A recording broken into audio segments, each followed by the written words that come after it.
Cancer के इलाज की बात की जाए तो क्या ऐसा मुमकिन है कि इंजेक्शन, जैसे सर्विकल कैंसर के लिए अभी भी इंजेक्शन है, योजना भी आ गई है कि 10 से ऊपर जो बच्चियां हैं उनको सर्विकल कैंसर का वैक्सीनेट किया जाए, क्या दूसरे कैंसर का भी वैक्सीनेशन मुमकिन है? जी, सर्विकल कैंसर का वैक्सीन आ गया, ह्यूमन पेपिलोमा वायरस के खिलाफ वैक्सीन तैयार किया गया और इस पर तो बजट में इंक्लूड भी कर दिया गया कि इसको लगाया जाए बच्चियों को 9 से 12 साल में।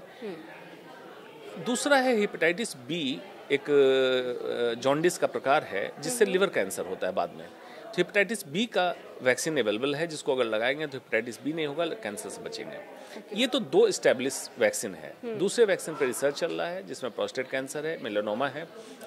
एक अभी रिसर्च आया है थेरेपेटिक वैक्सीन, कैंसर हो जाए तो कौन सा वैक्सीन दें कि इस कैंसर को खत्म करे और साथ में दोबारा रिलैप्स ना होने दे। तो ये एक अच्छी पहल हुई थेरेपेटिक वैक्सीन पे। और कितना महंगा है ये? अभी रिसर्च में है, अभी मार्केट में नहीं है थेरेपेटिक वैक्सीन, तो आने पर पता चलेगा, लेकिन महंगा होगा। दूसरा सवाल आपने पूछा, कैंसर का इलाज महंगा है।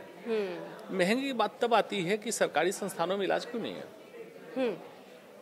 बड़ा सवाल है, बड़ा सवाल है। एक न्यू नॉर्मल आपने मान लिया कि कैंसर का इलाज सिर्फ प्राइवेट में ही होगा, ऐसा क्यों? सरकारी संस्थान में क्यों नहीं हो रहा है? तो क्या है, अभी नहीं है, क्या है? सरकारी अस्पतालों में कैंसर की ट्रीटमेंट की क्या व्यवस्था है भारत? कैंसर के ट्रीटमेंट कुछ सरकारी अस्पताल में उपलब्ध है, या तो वेटिंग लिस्ट लंबी है, दवाइयाँ नहीं है, तो उसको करेक्ट करने की जरूरत है। ये जरूरत इसलिए है कि मैं हर समय पूछता हूँ, cancer is it a personal responsibility और पब्लिक हेल्थ? क्या अभी तक ये पर्सनल है? हाँ, तो ये क्या हमने खरीदा है? अगर शराब तंबाकू नहीं लिया तो कैंसर हुआ क्यों? तो ये पब्लिक हेल्थ इश्यू है। आपके वातावरण का प्रदूषण, फूड कंट्रोल जो होना चाहिए, एजेंसी को लगाम लगाना चाहिए फूड प्रोडक्ट पे, फूड एडल्ट्रेशन पे, वो लगाम नहीं लगा। प्लास्टिक के बेतरतीब इस्तेमाल को नहीं रोका गया, और दूसरे की प्रॉब्लम से, इंडस्ट्री की प्रॉब्लम से हमें कैंसर हो रहा है, तो पब्लिक हेल्थ इश्यू है।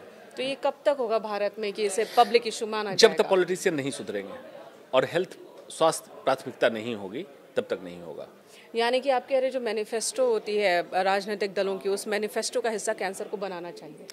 एग्जैक्टली। जो बिडेन जब अपने इलेक्शन के लिए कैंपेन कर रहा था, उसके मैनिफेस्टो, अमेरिका का जो अभी प्रेसिडेंट है, तो उसके मैनिफेस्टो का 4th पॉइंट था, I will try to eradicate cancer from America. ये होता है डेवलप्ड कंट्री का। ये क्या इंडिया में नहीं कर सकते? अधिकार भी है और कर्तव्य है, राइट टू हेल्थ हमारा अधिकार है, और सरकार का ये कर्तव्य है कि वो हमें ऐसा वातावरण दे जहां पर हम खुद को स्वस्थ और सुरक्षित रख सकें। खैर, अब वापस आते हैं। कैंसर आपने बताया कि पहले हमें बचना है उससे। अगर हम ग्रसित होते हैं, संक्रमित होते हैं, तो हमें उसके इलाज के लिए आगे बढ़ना है, खुलकर आगे बढ़ना है। क्या कोई इस तरह से इलाज हो सकता है कि कैंसर वापस ना हो, और कितने % चांस होते हैं कि वापस आ जाए? ये डिपेंड करता है किस जगह कैंसर है और कौन से स्टेज में पकड़ा है। स्टेज 1 कैंसर आमतौर पे क्यूरेबल है, वापस नहीं आएगा। ठीक है। बाकी में कीमोथेरेपी उसके सर्कुलेटिंग ट्यूमर सेल को किल करता है, वापस आने की क्षमता कम करता है। रिसेंटली टाटा मेमोरियल हॉस्पिटल ने रिसर्च करके कॉपर रिवर्सट्रोल का एक कॉम्बिनेशन निकाला, जो वैसे कैंसर सेल जिसके क्रोमेटिन, उसके क्रोमोसोम का हिस्सा टूट के दूसरे नॉर्मल सेल को इन्फेक्ट कर सकता था, उसको रोक रहा है, मतलब रिलैप्स को रोक रहा है। तो इस पे काम चल रहा है, और जीन थेरेपी आने वाली है जिसका रिलैप्स रोकने में काम होगा। तो हो सकता है रिलैप्स कैंसर के डिक्शनरी से खत्म हो जाए, ये भी संभावना जल्दी आने वाली है। ये अच्छी बात आपने बताई है, अच्छी खबर बताई है। आयुर्वेद में इलाज संभव है कैंसर का? पहले तो ये समझ लें आयुर्वेद क्या है। आयुर्वेद भारत की एक स्वास्थ्य प्रणाली है, और बहुत ही वैज्ञानिक स्वास्थ्य प्रणाली। लेकिन अफसोस बस कुछ भगवाधारी व्यापारियों ने इस पे कब्जा कर लिया है, और जिसने आयुर्वेद को सबसे ज़्यादा डैमेज किया। पढ़े लिखे डिग्रीधारी आयुर्वेद के वैद्य आज भी फॉल्स क्लेम नहीं कर रहे हैं कि कैंसर का समुचित इलाज आयुर्वेद में है, और ये सच है। आयुर्वेद में कैंसर प्रिवेंशन पे बहुत अच्छा कंट्रीब्यूशन है आयुर्वेद का, हो सकता है अगर उसको तसल्ली से करें। कैंसर रिलैप्स पे आयुर्वेद का अच्छा रोल है, और कैंसर के ट्रीटमेंट में होने वाले साइड इफेक्ट्स आयुर्वेद का अच्छा रोल आ सकता है। तो जरूरत क्या है?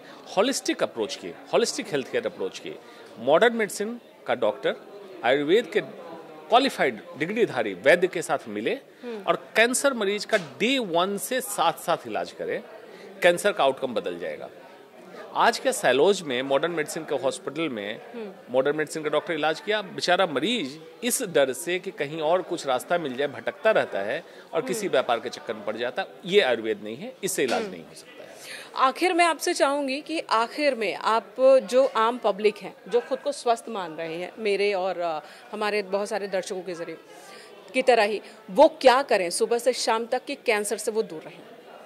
अच्छा सवाल किया है।